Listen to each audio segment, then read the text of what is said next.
Welcome to my dungeon. I'm the amateur, and today we'll be drafting a dungeon for my one shot that I'll be playing in a couple minutes. Now, today's design, I'm gonna locate my dungeon near a rock face of a shoreline, like what you see in Ireland. So I'm gonna start with a diagram right here of what the entrances might look like. So here will be the shoreline. And let me just box this in.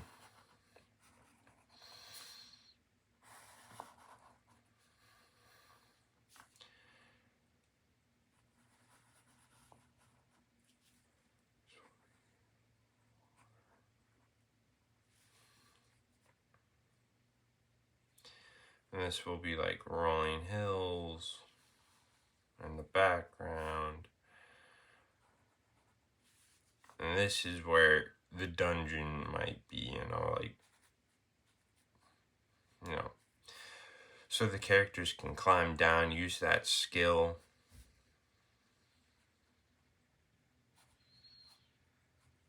And these will be the entrances. Now, this isn't exact. This is just to show you what it might look like from the outside.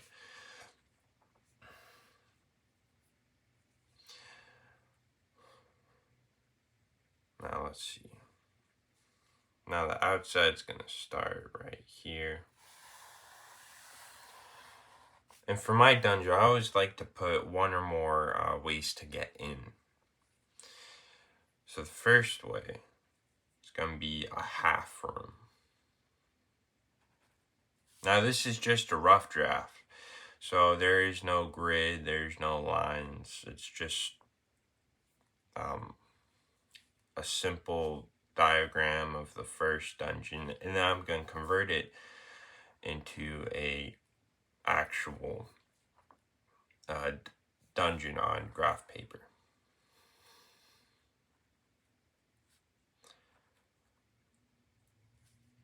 Now the monsters I'll be using though are going to be skeletons, rust monsters, and some other stuff that I'll talk about later in the video.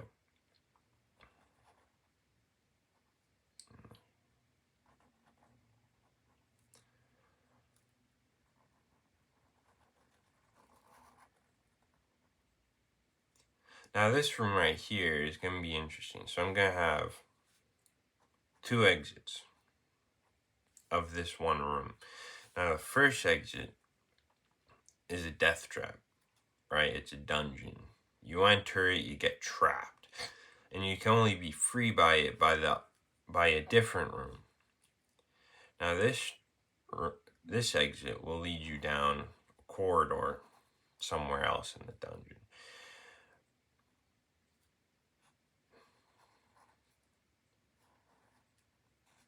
Now, once you're trapped in there, I like to I want to see what the characters do. Will they try find the dungeon room to get them out, or will they just break down the stone, the stone wall?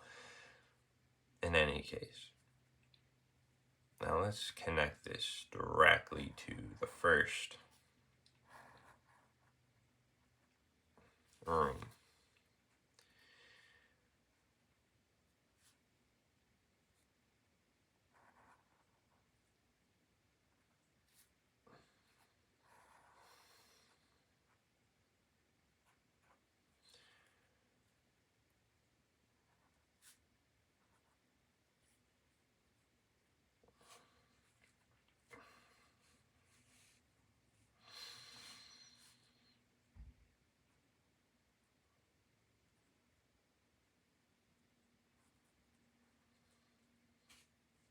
Now, the problem that I have a lot with dungeons and building dungeons is that they're always like one room after the other. They might look like a circle, but the problem is that you're always getting the same kind of room after room type feel. And sometimes, yeah, that is okay for one shots. But a lot of times, your players want to make it more interesting. They want to almost, loop back sometimes, or find a different room and then just keep going and going and going in the same direction. And now let's think about this real quick. So we got the first room here. Now I'm thinking this might be a 10, but I'm not sure yet. 10 foot. But here I'm gonna definitely gonna make this either smaller than this or the same size.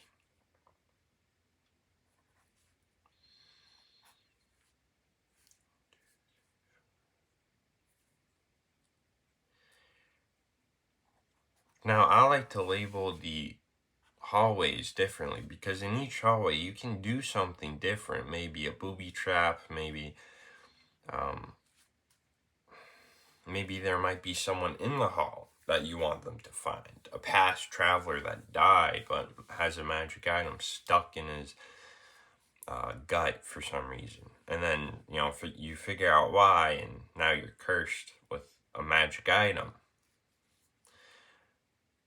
And let's give them a little bit more bodies. Now in this room, I'm probably going to make like a skeleton or zombie that harvests organs and then collects them and bring them somewhere else in the dungeon. So I might have a separate entrance. Yeah. Exit to the boss, maybe,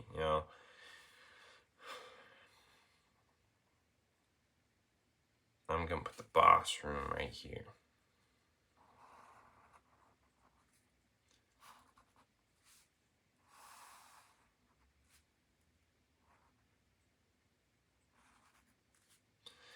We have a nice round throne for him. Maybe some lava.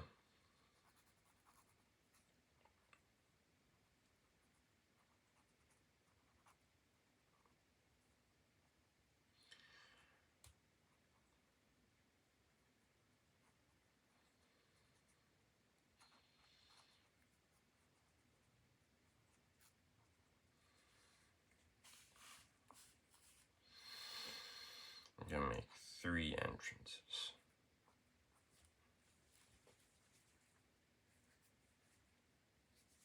Before I do that, though, I'm going to make a...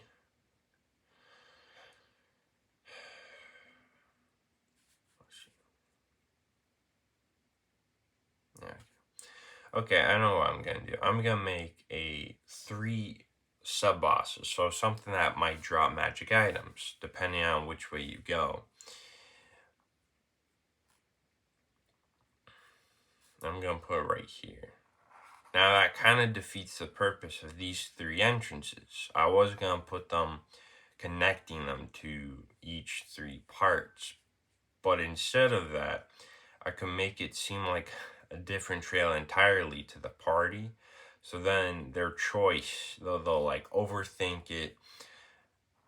And this will just be like a way to kind of like calm them down. They enter it, they walk in, and they'll look and they'll be like, oh, it doesn't really matter. It'll kind of like ease them, get them to take it more like a joke, more like a game instead of an actual contest.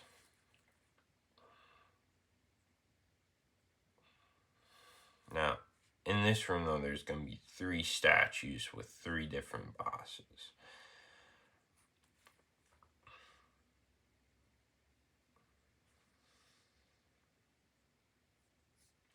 And the way this will activate, actually, I should have put them over here. So, these are going to be locked.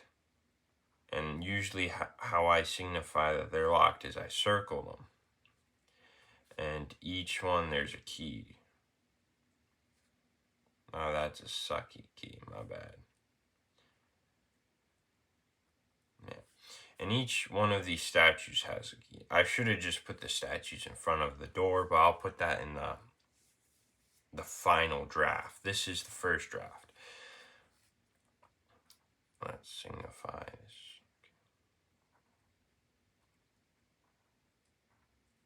Now this room, I'm gonna make it a weird shape instead of the others, just to make it more interesting to the characters.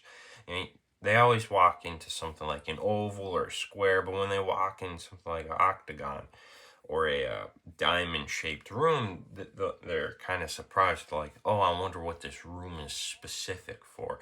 Well, it's just like an, unusual room. That's all. Here, and this one, this is gonna be the third entrance, from above. Above there's gonna be a well house that might be locked for some reason. A little draw for well house right here. It's gonna be big. I might put like 3 skeletons that come alive when you enter, just to signify that you can enter this way. A lot of my characters I deal with, we're all kind of not new, but we definitely haven't played with other people. So we're always trying to play role playing, but that never usually works for us because we're not pushing ourselves.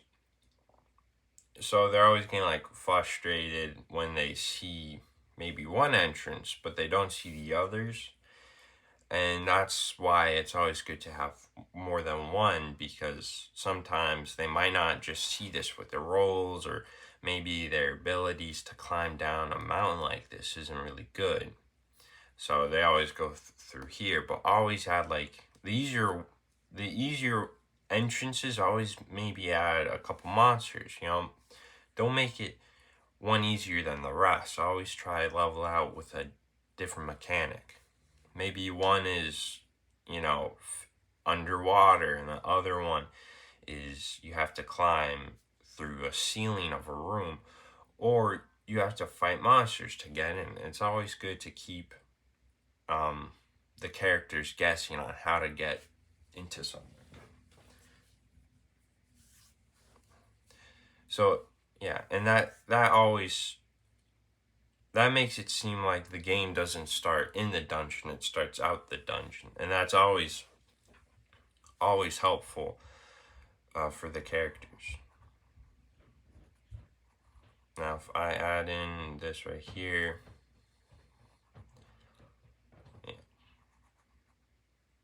yeah, I'm definitely not going to make this like that. It's a little too long for me.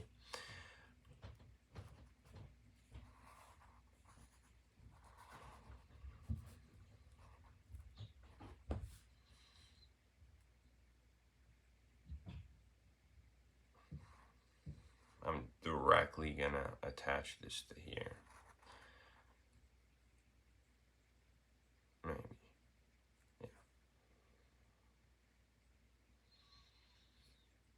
Yeah, I'm going to add another room here, actually. So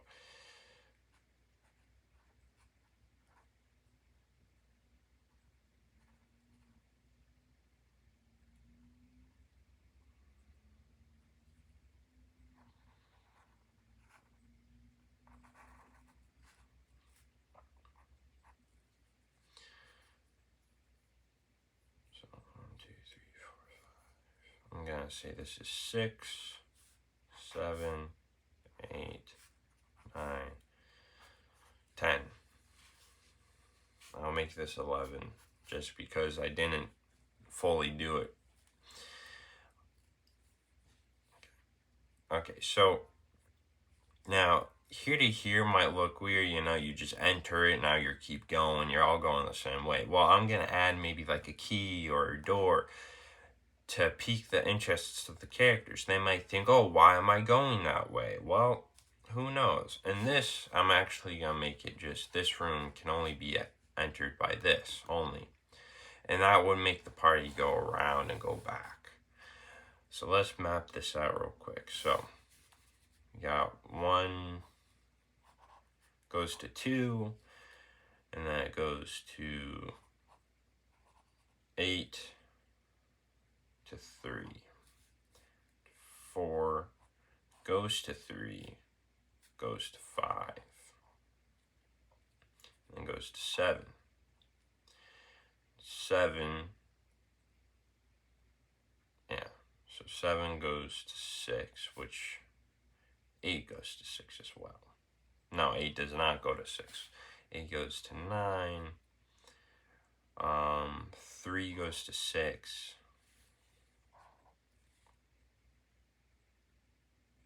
Yeah. I'll keep that right there. Actually, I'll put 7 to 8. So 7 goes to 8. 8. And then it goes to 9. And then goes to 10.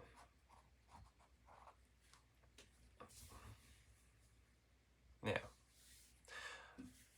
Yeah, that should be interesting for the characters. You know, they're walking around. There's only 2 ways to get to the boss battle.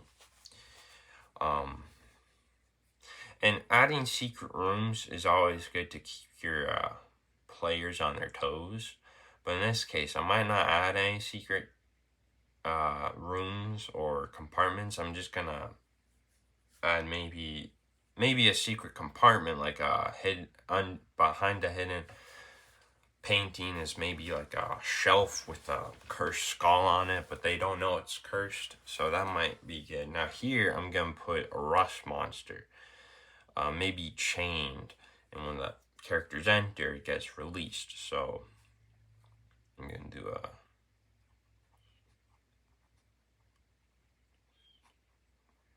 rust monster.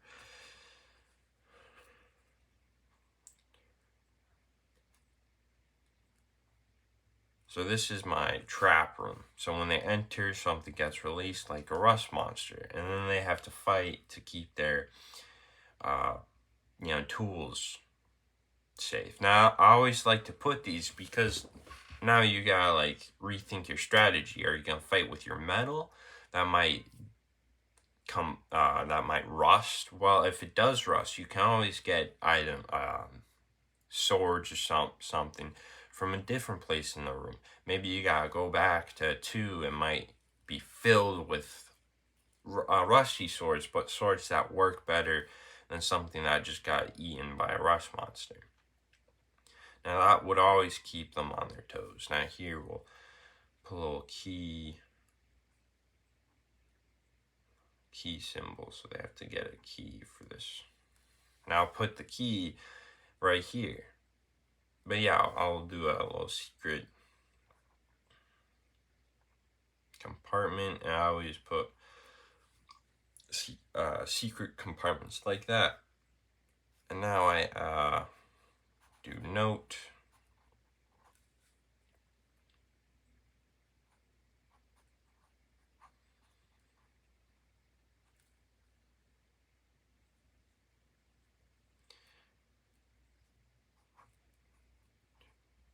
Yeah, so I wrote note key for 7 to 6 because it's going 7 to 6. And you need a key to get from 7 to 6. Now 5, I'm just gonna make it maybe, I'll do a pile of bones, 3 skeletons. Actually, yeah, so.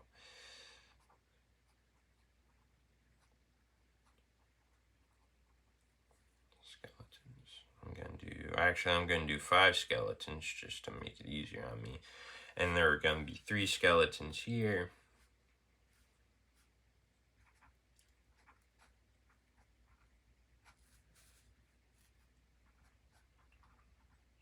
3 skeletons.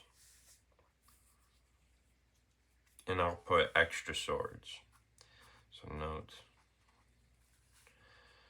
Actually, we'll not make them swords. They'll be something unique. So,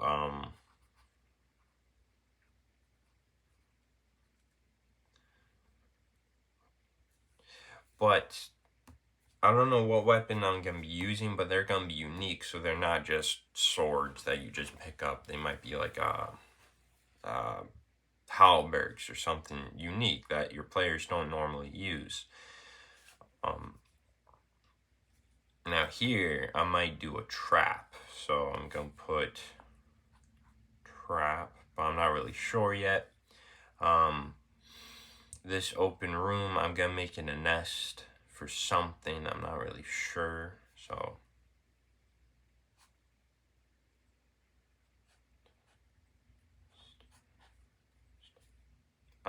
definitely monster. So I'm going to just put monster. Let's see. Here, there's gonna be. I'm gonna make my own creature. That's a skeleton that harvests and put everything in 6. So in 6, it's gonna be a organ. I'm gonna pile organs there. So this is. Let's see. Yeah. So I'm just gonna leave it like that. I know what's that gonna be. Here, number 8. It might be filled with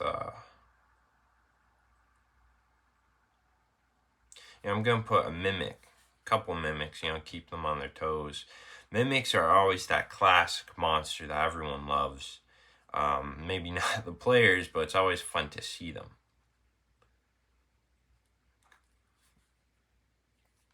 And just to make things, just to make them use chests so they don't get skeptical right away, I might put another chest right here.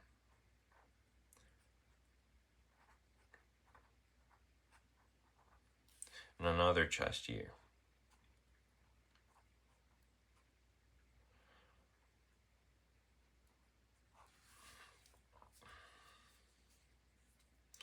Now in this room, I might if they do enter here and lose arms and stuff, I'm just gonna have them see magical organs that maybe get put in and might add some type of ability, but might take something away. For instance, maybe he loses an arm here. Well, in here, they find an arm, but it's made out of stone, and he can't use it normally.